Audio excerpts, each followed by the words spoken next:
zaman kamuflase. Hati-hati. Jubahnya jubah malaikat tapi dalamnya iblis. Jubahnya jubah kenabian tapi kelakuannya kelakuan set. Ulang lagi. Jubahnya jubah kenabian tapi kelakuannya kelakuan setan. Panggung-panggung dakwah menjadi panggung provokasi, panggung caci maki. Ada orang yang ngaku-ngaku anak cucu Nabi, lantas kemudian memaki-maki pemerintah, memaki-maki presiden dan lain sebagainya.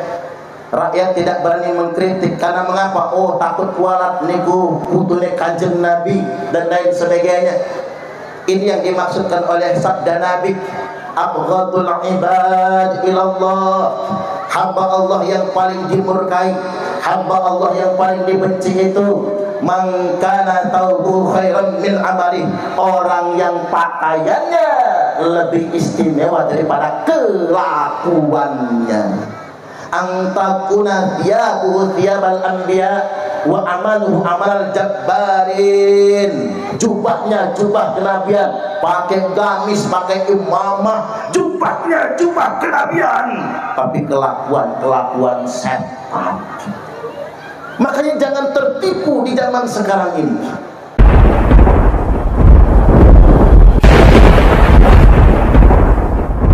Makharajatu, kemudian aku keluar masjid, kata beliau, faja'ani Jibril, di luar masjid mendatangi aku malaikat Jibril, bi'ina'im min khamrin, menyodorkan secawan khamar, wa ina'im min laban, dan secawan susu.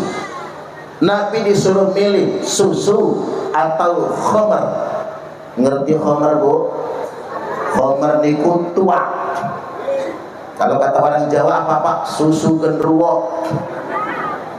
Ditawarkan kepada Nabi khamar dan susu. Waktu itu kalau Nabi minum khamar tidak dosa. Lu ngapa nggak dosa? Karena khamar belum haram. Nabi itu Isra wal Mi'raj 1 tahun sebelum hijrah. Sedangkan khamar diharamkan 3 tahun setelah hijrah, berarti 4 tahun jaraknya. Jadi andai kata Nabi minumnya khamar enggak dosa, karena belum haram. Dulu ya Pak, dulu. Jangan salah kupingnya ngedenger. Dulu Nabi disuruh milih susu atau khamar, fakhtartul laban. Kata Nabi, aku pilih segelas susu.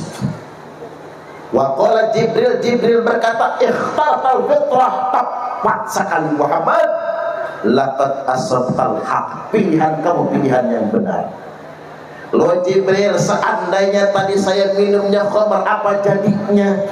Kata Jibril, Muhammad, seandainya yang engkau minum khamar itu pertanda alamat umatmu bakal teler semua. Wong Nabi jelas-jelas minum susu Pak. Zaman sekarang masih ada yang teler, ya Pak ya? Hukumannya wayahi organ tunggal. Kan sudah jelas himbauan Pak Babin Pak, himbauan Pak Kapolsek, himbauan Pak Kades, kalau pakai hiburan organ tunggal maksimal pukul 18.00. Ya kondangan sampainya malam dah apa-apa, niatnya kondangan, gitu. Tapi hindari yang berlebih-lebihan karena di situ ada minuman keras. Apalagi tuan rumah harus traktir, berkerak-kerak minuman keras.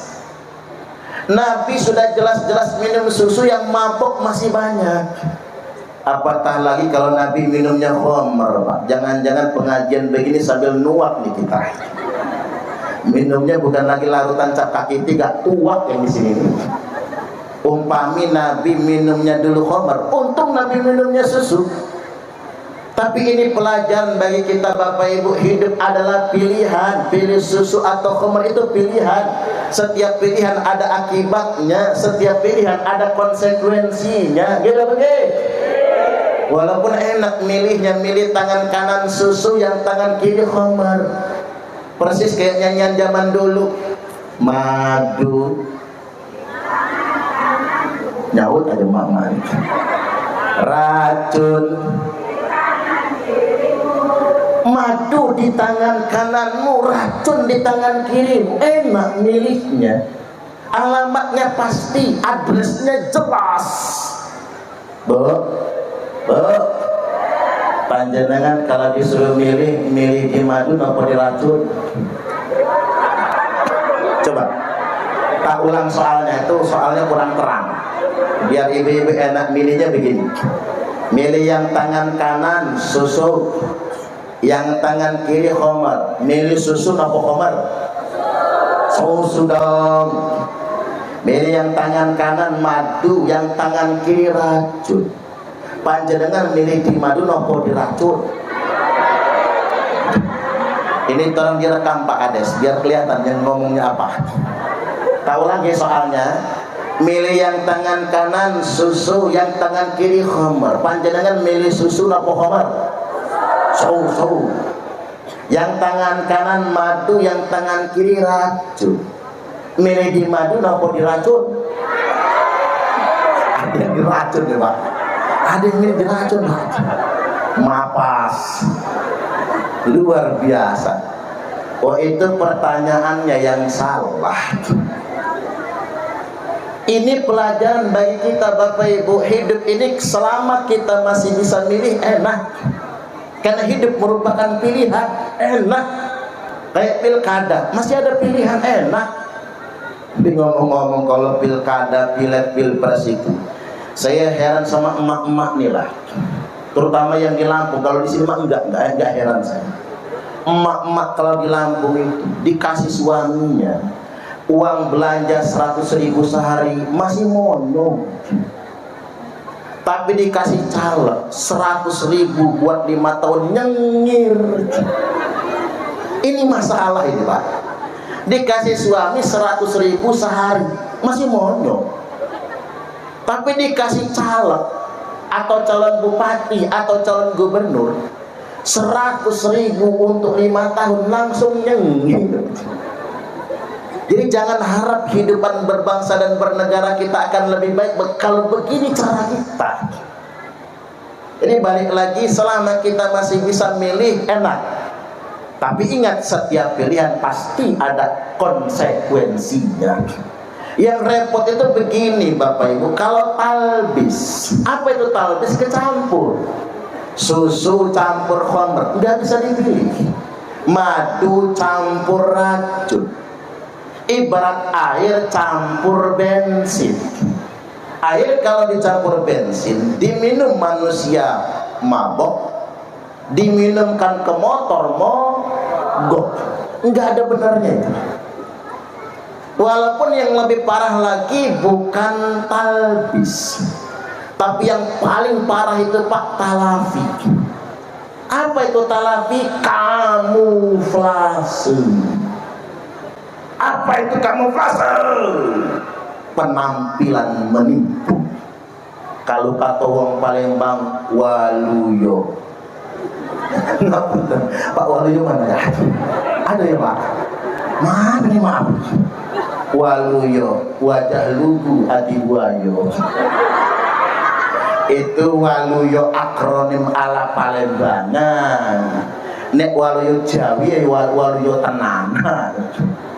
Nah ini masalah Pak. Penampilannya susu, dalamnya khamar, mereknya madu, dalamnya racun, hidangannya kopi, dalamnya cyanida.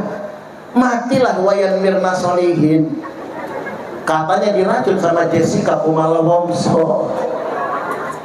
Saya aja gak yakin Pak polisi kalau Jessica yang ngeracun Mirna. Makanya pada akhirnya kemudian walaupun diponis 20 tahun penjara, gak lama keluar dia. Tapi entah benar atau tidak tentang peristiwa racun cyanida Bapak Ibu, yang jelas Indonesia geger, dunia internasional geger gara-gara es kopi Vietnam, Wayan Mirna Solihin dan Jessica Kumala Wongso. Ini pelajaran buat kita semua. Kita sedang memasuki babak baru. Tak ulangi, kita sedang memasuki babak baru. masuk ke fase zaman kamuflase.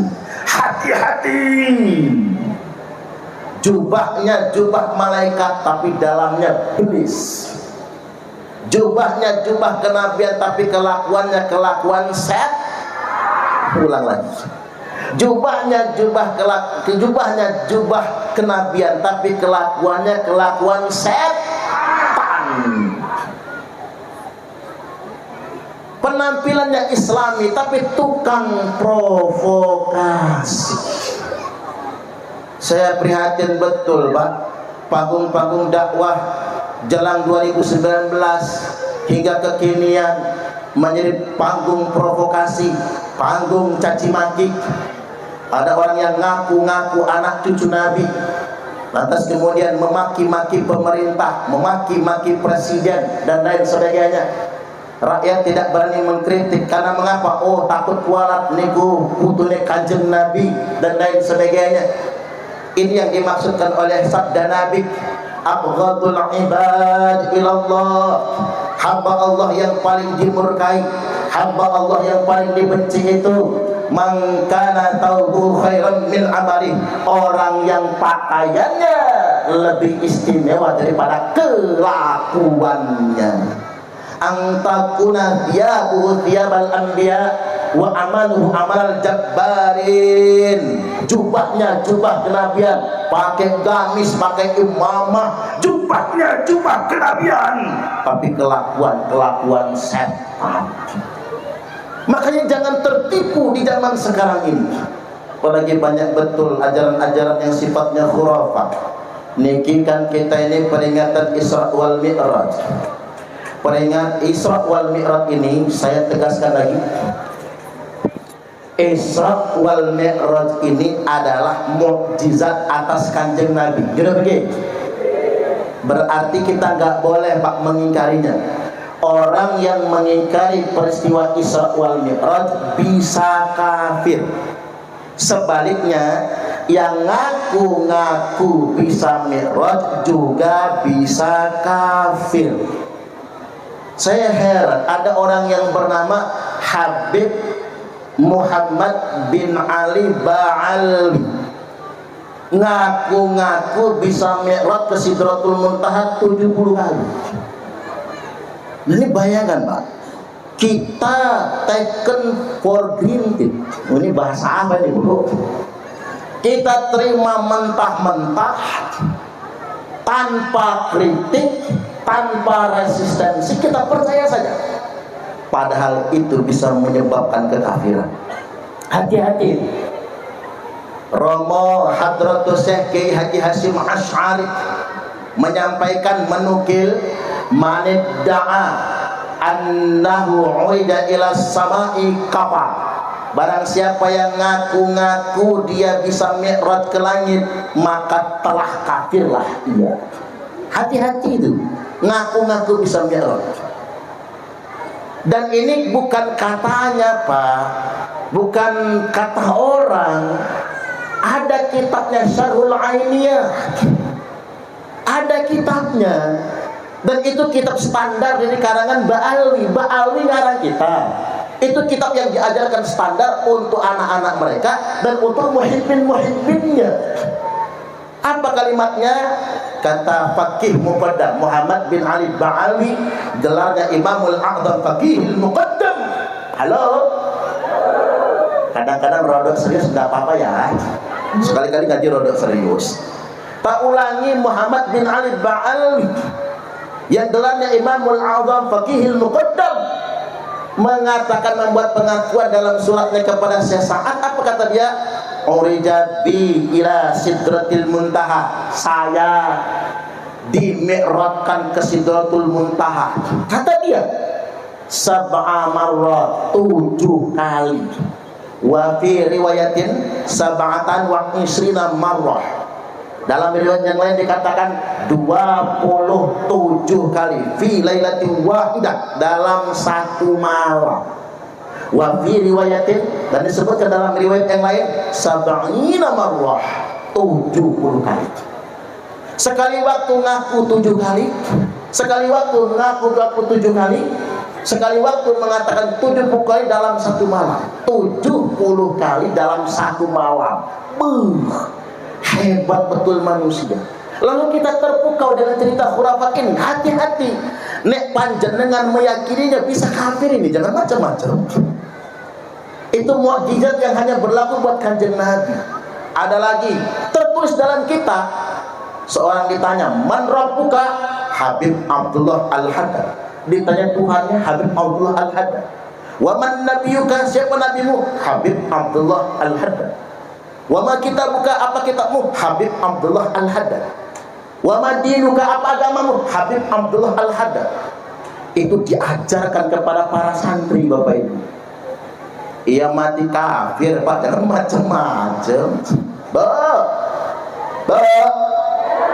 Berani nggak jenengan kalau mau mati ditanya malaikat, man robuka? Suparman Abdul Karim. Berani nggak? Man robuka? Kiai Usman Syafi'i. Berani nggak? Nggak berani kita Pak. Ini cerita-cerita khurafat ini disebarkan. Bahkan ngapunten nggih, ada yang sampai diajarkan di pesantren. Hati-hati segala masukin anak ke pondok pesantren. Kita harus berhati-hati.